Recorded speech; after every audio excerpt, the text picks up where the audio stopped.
And for those who are still here, now we're going to talk about Logan with spoilers. So you have been warned.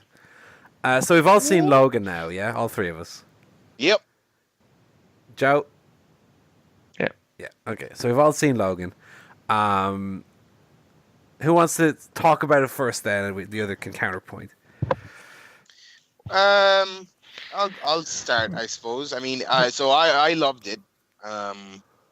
I have not had a chance to review any of the other films pretty much since, can't remember. Those first three X-Men films, can't remember the last time I watched them. But my gut reaction coming out of the cinema was that it was the best of the X-Men films, and that they really, I'm not saying I have any confidence that they will, but they should really retire the character there. Now that he's dead, thank God I can say that now. Spoiler section. Yeah. It feels good.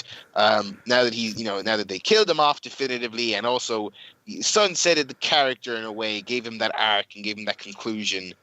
That didn't just kill him off for the sake of killing him off. It's like, okay, we have done it all. We've done everything we can with this character for damn near 20 years. Time to wrap it up. I feel like that was all very well done.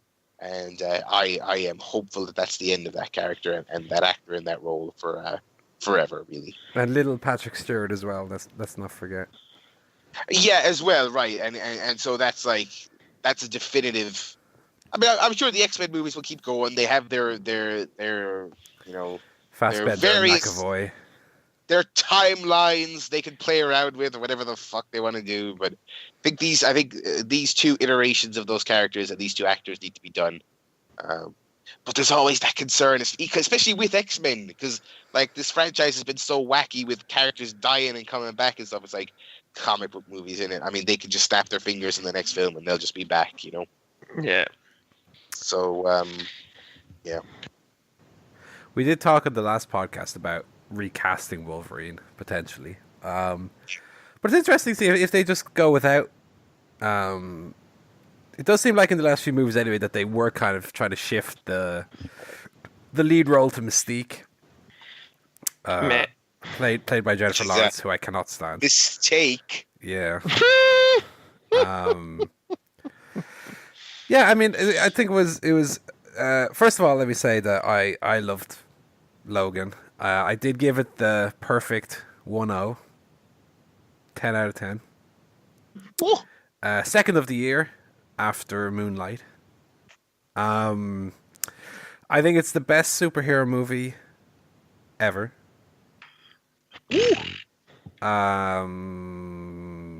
People, before I saw it, I heard people say it was the Dark Knight of the X-Men movies. I think it's better than the Dark Knight. If you look at Dark Knight outside of the Heath Ledger performance, it's very good, but it's not an outstanding movie. It's quite conventional in a lot of ways. Whereas Logan, I think, showed that you can do dark, gritty superhero movies without literally the screen being dark, like Batman and Superman, where you're trying to squint to see what's happening because it's so fucking dark. I thought the performances were excellent across the board. I thought Hugh Jackman, career best. Patrick Stewart was excellent. I liked their little relationship where they were very much just, old acquaintances, people. They weren't just X-Men. They were just people. Patrick Stewart was an old man, and Logan was this kind of grizzled, I was going to say grizzled vet, but grizzled vet of the X-Men, I suppose you could say. I thought the little girl was excellent as well, whatever her name was. I thought Stephen Merchant was really good. Yes, Merchant was really great. And I liked it because my worry was when they announced that Logan was going to be R-rated, was that it would be very overdone, like how they did with Deadpool. I really didn't like Deadpool at all. I thought it was way overdone in terms of. It kind of reminded me a little bit of when WWE went PG, that they went so far past PG that it was like a parody almost of it. It was in the opposite direction, that it was R-rated, but it was almost R-rated for R-rated's sake. For look what we can say, look what we can do now. Whereas Logan, although it had a lot of violence and a lot of swearing, it didn't feel like it was violent for the sake of violence or swearing for the sake of swearing. I did feel like, yes, that's something Logan would say, and yeah, that's something that would happen when you shred someone's head with claws of adamantium. And there wasn't a lot of action. So when there was action and it was very violent, it did kind of feel warranted. It did feel satisfying and earned. And again, not to annoy Barry, but that's something that, for example, I didn't like about the Raid 2 was that there was just violence that the drop had for no real reason. In Logan, it was a little bit more restrained as well. And it does, I will admit, even though I gave it a 10, it does get kind of more conventionally superhero-y towards the end. You have the X-24 Wolverine clone as the kind of surprise villain. And you have... again, it gets a little bit more action-heavy towards the end.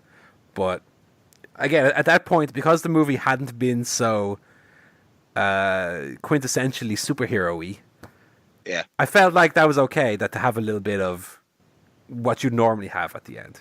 Like there's a chase and a fight and that kind of thing. So I didn't necessarily see that as a negative. If the movie up to that point had been, beat for beat, very close to one of the other X-Men movies, or the Wolverine, for example, which had the same director, maybe that would have been more of a problem. But because it was so different, it almost felt to me like part Mad Max, part Children of Men. Yeah. And I love those movies, and I love this movie. It kind of ticked all the boxes in that aspect as well. You know what? You know what bit I found to be R-rated for the sake of R-rated? Go on. Your one getting her tits out. That's the only part. Yeah, I do agree. I was like, oh, that was so unnecessary. Oh my god! But that's like a 1 second shot, It was also more of a comedy bit as well, though. It wasn't like a sexy bit. So because he's a driver, and right. Yeah. I barely got warmed up before they were kicking. It's like. Anyway, I thought that was a bit silly, but yeah. No, I agree. I think you're right. But that was so short that it wasn't like, if it was a scene where there was just a topless woman for some reason, that would be a little bit more. Would have been a little bit more problem, and also I would have liked it a little bit. So, it was so short that I wouldn't really say it was a problem. What I even more surprisingly, what I didn't really mind was the Deadpool short before Logan. There's a little 4-minute. I didn't get this. I don't know if it didn't air for you. I didn't get this. That's so weird. Unless it was released like after it. I saw this film. I think the day it came out. I don't know if that Deadpool thing came out later and they have subsequently tacked it on. I did not see this. I actually still, and I haven't bothered to go online and watch it either. So like.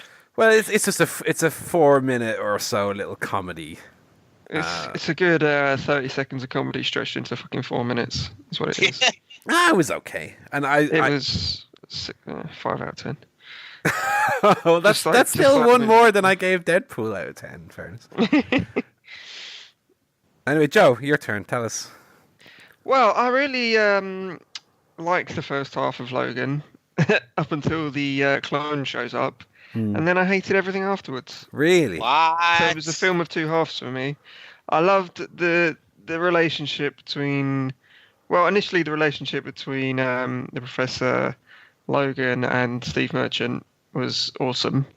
I liked how it kind of mimicked the relationship between, like a real-life father who's got dementia or Alzheimer's or whatever, and they get very cantankerous, and it's a real kind of burden for the son to look after, except in this case he's also got mutant powers. So that was really awesome. The girl, that was kind of intriguing. I liked the whole kind of Last of the Mutants type thing, and then I thought the second half just turned into like a typical Wolverine movie with Richard E. Grant playing the mad scientist who is killing mutants by hiding genes in Red Bull or whatever he was doing. And I thought that was Martin Kemp for a second when he came out. It could have been. One thing I did dislike about this film was I once again, the superhero the fatal flaw, and where I think it falls down compared to Dark Knight, if you want to have that conversation, is the villains. I thought that the two villains, the guy with the golden tooth. Now, he was a good actor. I thought it was a good performance. I liked him a lot. But he's still just, a lad out to stop Wolverine. Yeah. And Richard E. Grant is just the evil scientist man in a suit who pretends he's nice, but he's actually not. Like, those are very cliched, and they didn't do much for me for the, for the grand rap. But again, I think in this film it mattered less than it usually does, because it was much more focused about the character story or about Wolverine rather than any of that other shit. Yeah. And that was I liked the grand finale with all the violence and all the craziness, because it was like because it's the last hurrah. You know what I mean? It's like they have this great film. It is very character focused, and it has little bits of action, but it's really a lot of dialogue and stuff like that. And I liked just in the closing moments, it's this kind of orgy of action. But and I thought the clone was great. I remember looking at him and thinking, "Oh my God, is that Rusev?" with the hair, Logan Crash, Logan Machka, and he was 3 Machka kicks. He was like jacked to the gills for when he was playing his clone self. I don't know. I liked that a lot. I thought their fight was great, and yeah, I can see it. I was sort of looking forward to. It's weird to say looking forward to, but looking forward to kind of Patrick Stewart's big death scene. I thought the movie was going to build up more to that being a kind of big emotional point, and it happened with the sudden reveal of the clone stabbing him in the chest, and it was kind of like, oh, so we're not getting the kind of slow, sad degeneration of Professor X. We're getting a sudden, complete upheaval of the movie to introduce this clone character. And then Logan like kisses him on the back of a pickup truck or whatever, and he dies. I was like, is that it? I wanted kind of more from that. You wanted the Yoda death, not the Han Solo death.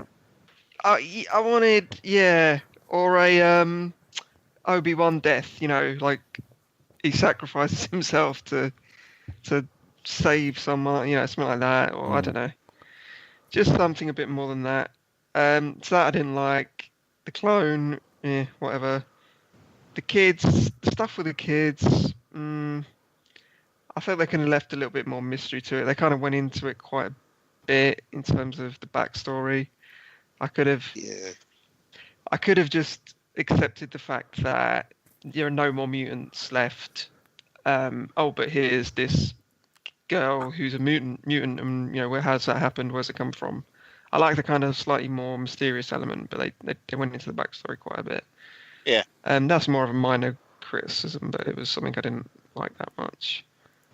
Other than that, bit slow at points as well. I know it was wanted to be a slower movie and kind of linger on certain shots and certain moments, but especially when they're kind of driving up to meet the rest of the kids, some of that was a bit like, okay, just get to it, But yeah, overall, I still liked it. I'd still give it a fair rating. I kind of had that feeling as well, that I was like, all right, come on, let's move on here. When they meet the black family on the highway where their horses are escaped. But actually although I was kind of like, oh, what do they do? What's this? Come on, let's move on to the story.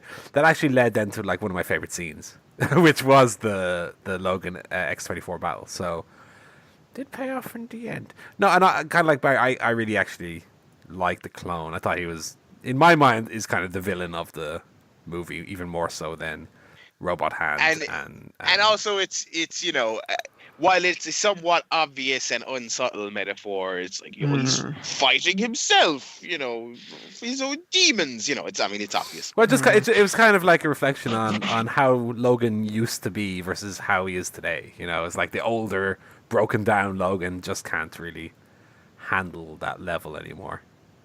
Yeah, I was so relieved, by the way, when like he does that drug deal early in the film, and it turns out he's getting the drugs for Merchant's character and Xavier. I was relieved, because I was like, oh god, this is going to be so try hard gritty if he's actually a drug addict. But thankfully that was not the case. Steve Merchant was really good, by the way. He was, yeah, and I liked his character's death. That was a cool moment. I thought his performance was really good. The way he delivered his lines. There's one bit where he gets the drugs from Logan and it's not the right dosage, and he just kind of lingers looking on it before he looks up at Logan. Just little things like that I noticed. I was like, Stephen Merchant pretty good at this acting gimmick. He was a bit camp, wasn't he? It's classic Merchant camp. He wasn't, Darren Lamb exactly. He was a little bit more. Now, that would have been great. Caliban, were you working? Ride, Sally, ride! We need a song. Oh dear! I was like, that's another thing. Actually, is I forgot his character died as well. I was like, one problem I have. I think we've talked about this before, and I know I do a series podcast with my pal Garrett about MCU. Is that their reluctancy to kill people. It doesn't even have to be violent, but Civil War, they didn't have War Machine die, even though it would have made the scene 10 times better if he did. It's like, this is just a scene where people are just dying and all the mutants are extinct and everything sucks and there's actual consequences. People getting blown up and murdered left, right, and center. It's, it makes it, I mean, not to shit on the entire genre of superhero films, it makes it feel like more of a grown-up film where things actually happen to make you care. It's crazy when you think about this versus X-Men Apocalypse, which just came out last year, which is and again I quite liked, but is the most stupid, lasers everywhere, big purple man, pyramids upside down nonsense, and then you have this super restrained character drama, and it's like these are in the same series. I think I liked Apocalypse more than a lot of people, and I mean, but it was also a by the numbers, very plain, superhero film. So hopefully Logan is a little bit of a trailblazer, that we get a little bit more of this kind of thing. Like, imagine, if you will, like a Batman movie in this style. That kind of slower, more character driven, as opposed to Batman Superman, which is what we got. I'd be we'll never know. We'll never know because Zack Snyder. When is the next DC thing? Wonder Woman this year. It's in a few months. Oh, God. Is that May? Is it? I don't know. Actually, I have no idea. Wonder Woman is out in July. Okay. And then. Oh God, summer is going to be mental because May is Guardians, June is Spider-Man, and then that. And then Justice League is out in November. So I 2 this year. Could not give less of a shite about those DC ones. I mean, say what you will about the tiredness of the MCU thing. They've just shown that they are so completely unable to do this properly that it's like, you know what I mean? It's and I don't care about Wonder Woman as a character, and like Justice League. I mean, there cannot be a worse precursor for a film than Batman v Superman. That was supposed to get you excited for things to come. And it's like and the precursor for that was Man of Steel, which also sucked. Yeah, it's like the two lead characters are just cunts, and all those little trailers, which is what they were. Those trailers in the middle of Batman v Superman for the other ones didn't do a single thing for me. So I'm just, and like I said, Wonder Woman, I'm just gonna skip. Gal Gadot, I thought was fucking horrendous in Batman v Superman. So I'll give that a skip. Looking forward to Spider-Man. Michael Keaton's the baddie in that one, so that's good. Is he playing Batman?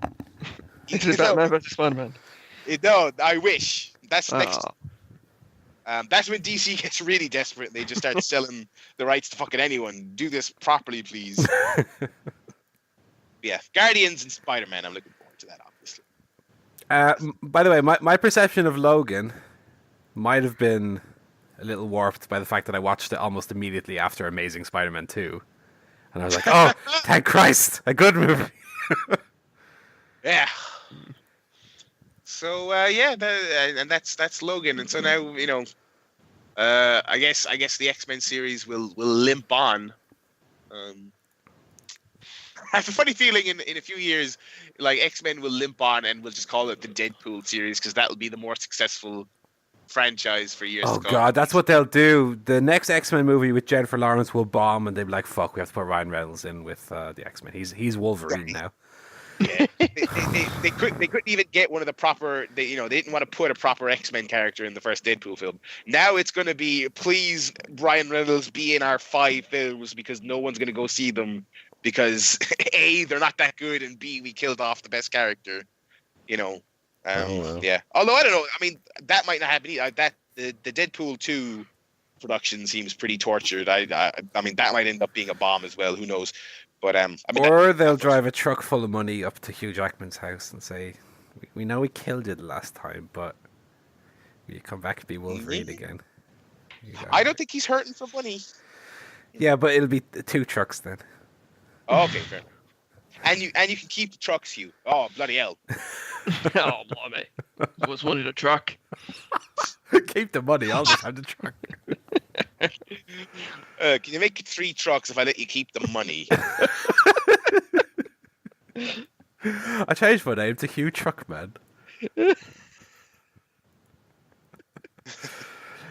Right, there's our Logan review. Anyway, we hope you enjoyed the movie as much as we did, because it was a damn good one.